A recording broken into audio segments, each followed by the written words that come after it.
Good morning. We're going to read Corduroy today. Good morning.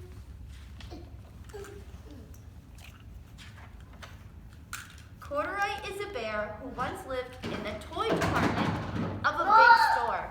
Day after day, he waited with all the other animals and dolls for somebody to come along and take him home.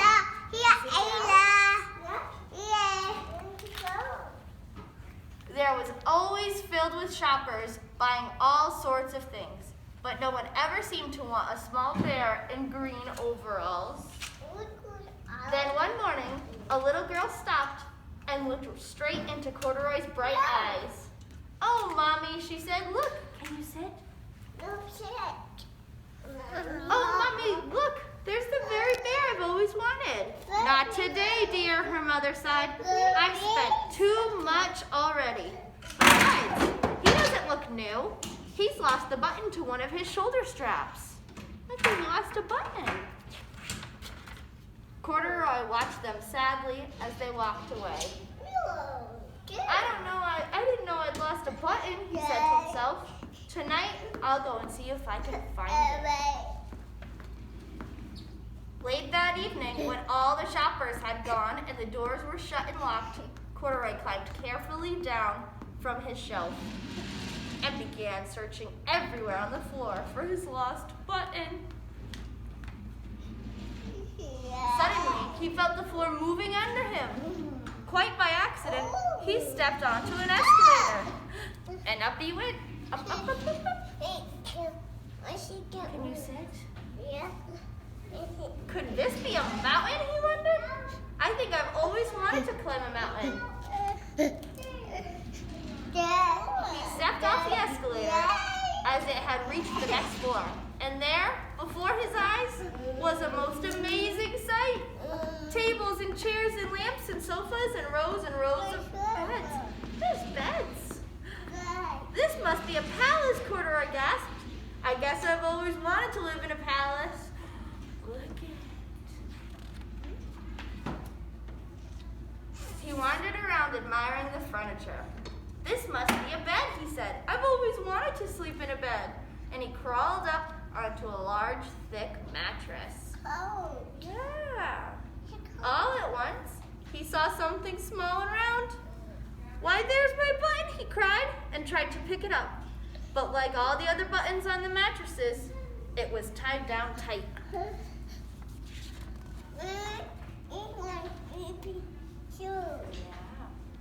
He yanked and pulled with both paws until pop! Off came the button, and off the mattress Corduroy toppled. Bang! Into a tall floor lamp. Over it fell with a crash. Corduroy didn't know it, but there was someone else awake in the store. The night watchman was going on his rounds the floor above. When he heard the crash, he came dashing down the escalator. "Now, who in the world did that?" he exclaimed. "Somebody must be hiding around here." Who's hiding? Who's hiding? He flashed his light under and over the sofas and beds until he came to the biggest bed of all. And there he saw two fuzzy brown ears sticking up from under the cover. "Hello," he said.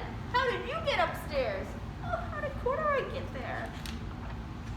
The watchman tucked Corduroy under his arm and carried him down the escalator and set him on the shelf in the toy department with the other animals and dolls. Corduroy was just waking up when the first customers came into the store in the morning.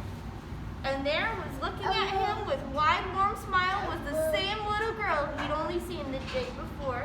It's the little girl. That's a lion? "I'm Lisa," she said, "and you're going to be my very own bear. Last night I counted what I've saved in my piggy bank, and my mother said I could bring you home." "Shall I put him in a box for you?" the sales lady asked. "Oh, no, thank you," Lisa answered, and she carried Corduroy home in her arms. She ran all the way up 4 flights of stairs into her family's apartment and straight into her own room. Corduroy Lisa. There was a chair and a chest of drawers